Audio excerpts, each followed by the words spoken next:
Development हमारी life का process है और बदलाव प्रकृति का रूल। समय के साथ हम खुद में कई बदलाव लाकर और बेहतर होने की कोशिश करते हैं, यही डेवलपमेंट है। डेवलपमेंट के लिए अगर भारत की बात करें तो इंफ्रास्ट्रक्चर का इसमें बहुत अहम रोल है। बड़ी बड़ी इमारतें, फैक्ट्रियां, सड़कें और ट्रांसपोर्ट सहित सारा पब्लिक और प्राइवेट इंफ्रास्ट्रक्चर हमारी अपलिफ्टमेंट की एक बड़ी जरूरत है। वास्तव में इंफ्रास्ट्रक्चर देश की इकोनॉमिक ग्रोथ और मॉडर्न सिविलाइजेशन की बैकबोन है। आसान शब्दों में कहें तो इंफ्रास्ट्रक्चर डेवलपमेंट के बिना हेल्थ और वेल्थ दोनों ही पॉसिबल नहीं है।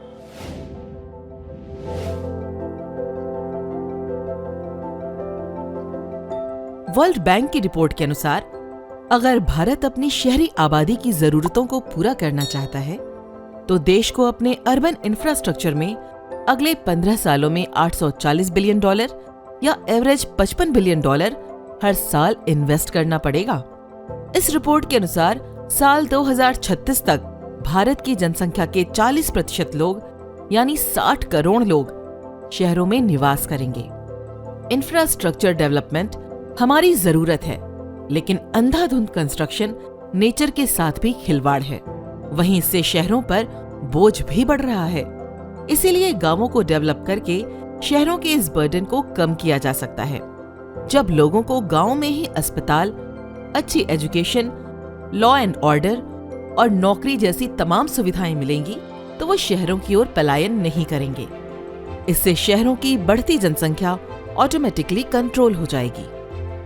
अब सवाल ये उठता है कि गांव में इंफ्रास्ट्रक्चर डेवलपमेंट करेगा कौन? ये एक लॉन्ग टर्म प्रोसेस है जिसमें गवर्नमेंट और प्राइवेट सेक्टर दोनों का योगदान होता है। इंफ्रास्ट्रक्चर डेवलपमेंट को एक रिस्की जोन माना जाता है क्योंकि इसमें बहुत ज्यादा फंड की इन्वॉल्वमेंट रहती है और दूसरी ओर नेचुरल डिजास्टर जैसी कोई भी इमरजेंसी इस पर नेगेटिव असर डाल सकती है। और यही कारण है कि आरबीआई और कई फाइनेंशियल इंस्टीट्यूट इंफ्रास्ट्रक्चर डेवलपमेंट के लिए फंड देने में आनाकानी करते हैं। इसके अलावा कठिन गवर्नमेंट पॉलिसी और नियम कानून भी इन्वेस्टर्स को इस सेक्टर में निवेश करने से रोकते हैं। इन सबके बावजूद देश की तरक्की के लिए गांव को डेवलप करना सबसे ज्यादा जरूरी है। भारत की मेजॉरिटी पॉपुलेशन गांव में रहती है। लोग अच्छी नौकरी, एजुकेशन और हेल्थ केयर जैसी कई फैसिलिटी के लिए शहरों में आकर रहने लगते हैं, लेकिन यहाँ भी उन्हें दिक्कतों में सरवाइव करना पड़ता है।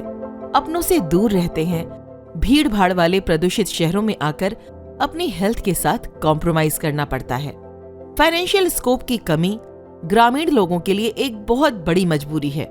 ऐसे में इंफ्रास्ट्रक्चर डेवलपमेंट से गांव में रोजगार बढ़ेगा, लोगों की आय बढ़ेगी, जिससे उनके जीवन स्तर में सुधार होगा और इससे शहरों की खुद ब खुद भीड़ और प्रदूषण कम हो जाएगा।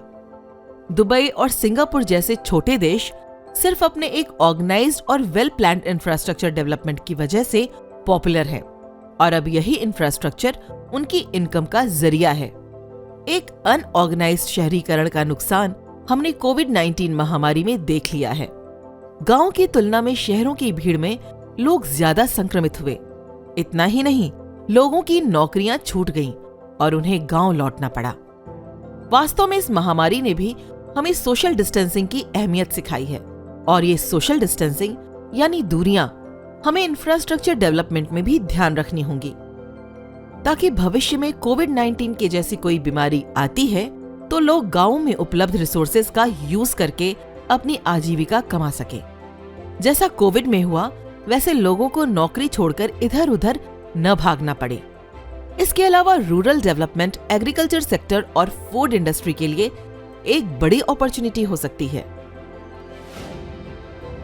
गांधी जी ने कहा था, गांव वालों को आधुनिक मशीनें और औजारों का उपयोग करने में कोई आपत्ति नहीं होगी, जिन्हें वे बना सकते हैं और अफोर्ड भी कर सकते हैं। अपने पूरे परिवार के साथ शहर में आकर रहना हर किसी के लिए पॉसिबल नहीं है। ज्यादातर लोग अपने बीवी बच्चों के साथ शहर में आकर बस जाते हैं और उनके माता पिता और बाकी फैमिली गांव में रह जाती है। इसलिए जब लोगों को गांव में हर फैसिलिटी मिल जाएगी तो वो क्यों शहर में अकेले आकर सरवाइव करेंगे। जॉब करना, खुद खाना पकाना और कभी मूड ठीक नहीं तो पास में बात करने के लिए कोई नहीं है। जब उनके परिवार गांव में है तो जाहिर सी बात है वो अपने पूरे परिवार में रहना पसंद करेंगे और इसमें ऑटोमेटिकली जॉइंट फैमिली का ट्रेंड बढ़ेगा।